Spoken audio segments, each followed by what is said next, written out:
Paramashivoham. Om Nithyananda Paramashivoham. Om Nithyananda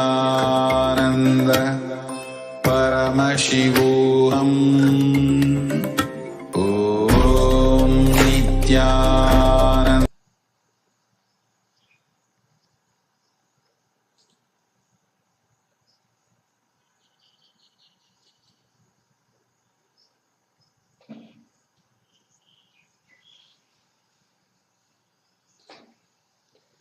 Nithyanandam Paramasukadam Kevalam Jnanamurtam Dvandvatitam Gagana Sadrisham Tattvamasya Adilaksham Ekam Nityam Vimalamachalam Sarvati Sakshibhutam Bhavatitam Trigunarahitam Sadgurum Tam Namami.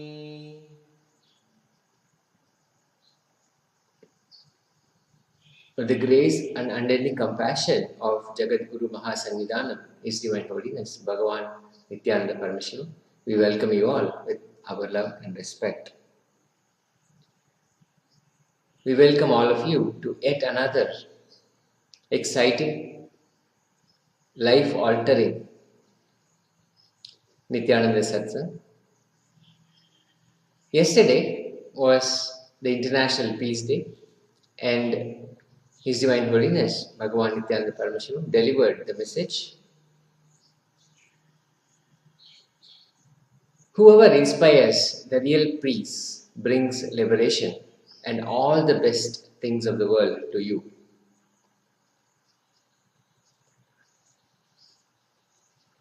He gave the definition of the reality, how we experience it, in three different forms: the objective reality, subjective reality, and cognized reality.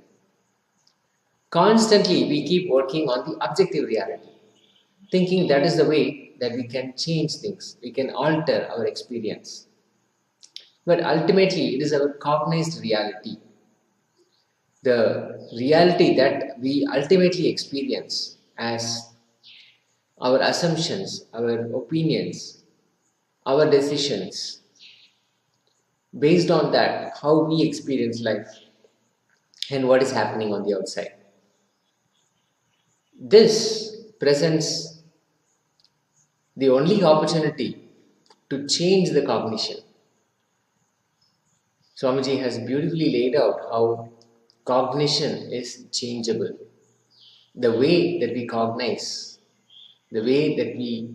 cognize, ourselves, life, and the entire cosmos, all of that can be changed. The whole problem that we face is simply because we don't think that cognition can be changed, it can be altered. We don't think there is any possibility. We think cognition is static and it can never be changed. But it can be changed. Cognition is changeable, and the beautiful process of completion does exactly that. It's about identifying the cognitions that we carry about ourselves, cognitions we carry about others, and the cognitions that we carry about the entire cosmos. How this alters not just the quality of the life that we experience, but even physically the quality of air that we breathe. How much air circulation can happen, how much we are able to intake oxygen, oxygen and prana inside, all of that, even that is decided by our cognition. So when we understand that the cognized reality is where we need to work on, the cognized reality changes the quality, quantity, perception, experience of subjective reality that changes the objective reality perceived by us. Cognized reality is the only zone where you can work consciously.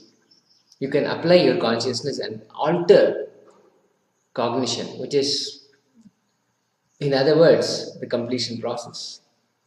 Unfortunately, instead of working on the cognized reality, we go on working on the objective reality.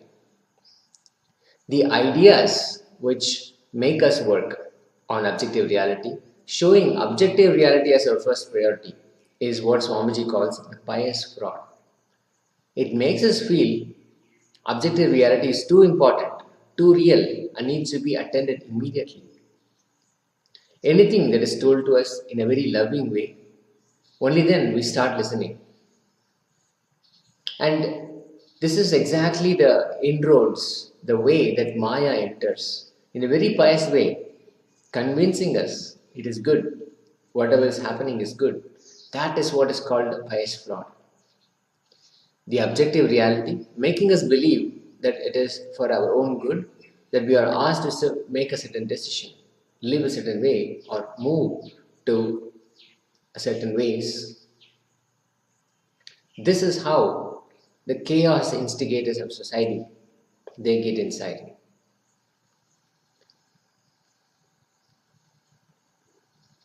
Hinduism is the only religion that never supports terrorism nor conversion, which is again another form of terrorism.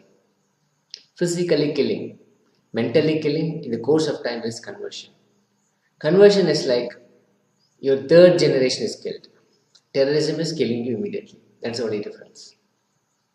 Hinduism does not accept terrorism or conversion. It doesn't even accept in its own constitution and ecosystem it creates.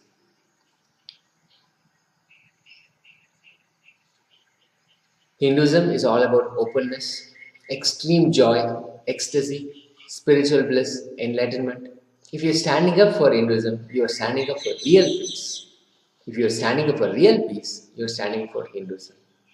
It's the most peace-loving, peace-practicing religion. Pick up any religion, how many people they converted in the last 200 years, and how many people have been killed in the process related to terrorism activities. Not just thousands of years, just even 200 years ago, Swamiji says.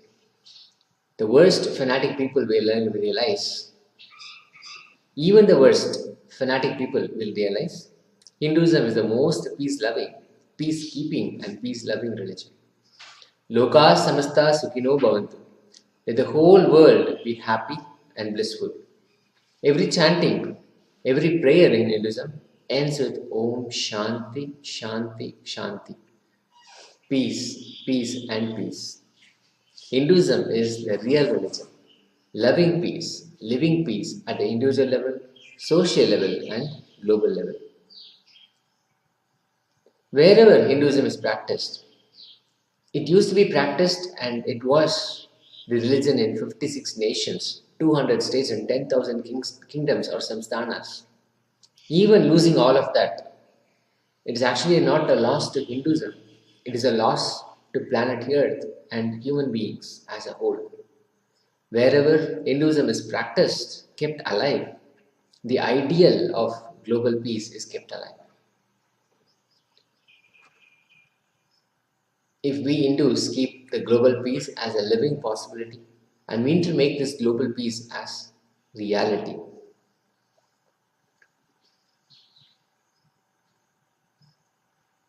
Swamiji said, and he actually gave a clarion call for all the living and practicing Hindus all over the world as the Guru Mahasannidhanam, His Divine Holiness, the Supreme Pontiff of Hinduism.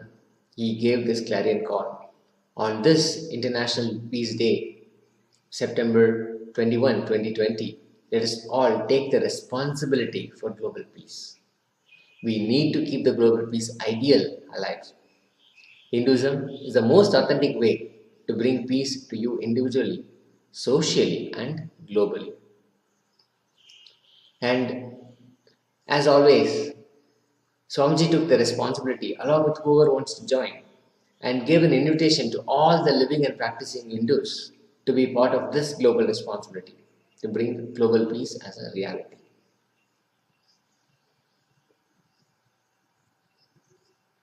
All the great ideals like conflict-free living, terrorism-free living, peaceful living, no aggression, physically or mentally, living with individual peace and making global peace as a reality. For all of that, Swamiji launched a project yesterday.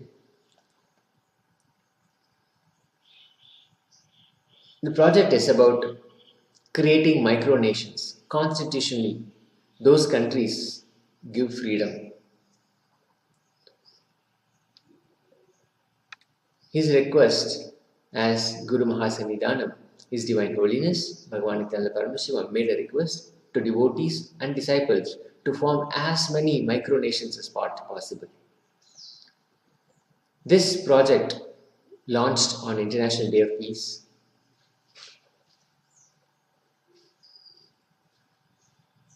is the greatest project to bring global peace.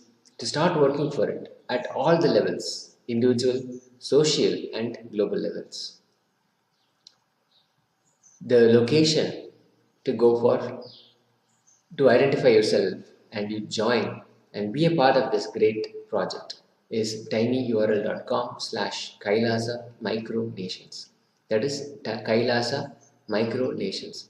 tinyurl.com/Kailasa Micronations.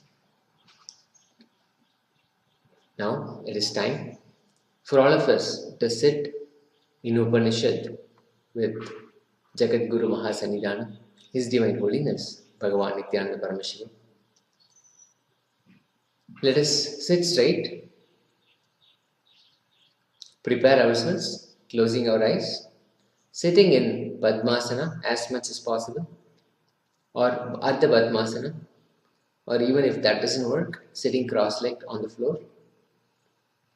Sitting straight, closing our eyes, with a clear and conscious decision to be in oneness with Swamiji, to be able to receive Paramashiva's revelations,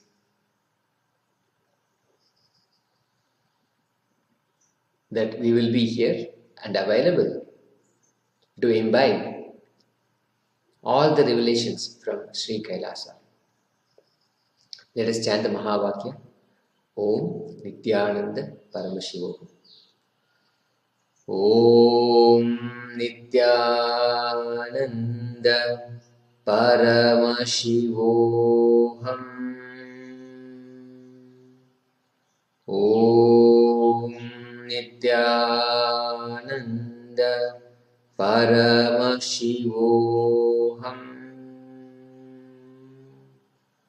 Om Nithyananda Paramashivoham.